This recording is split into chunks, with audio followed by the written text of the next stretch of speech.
just that way. Married to the law. I just want you to come here a minute, George. We ought to take a look at these windows. Oh, windows. Be right out, Mr. Hale. Hale goes outside. Sheriff Peters and the county attorney move into the next room. The women look intensely at one another. Mrs. Hale looks where the box is concealed. Mrs. Peters. We're taking that box.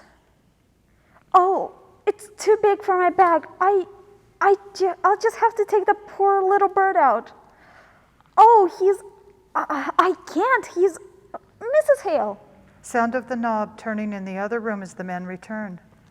Quick, just leave him in the box. I'll take it. It'll just fit in my coat. There.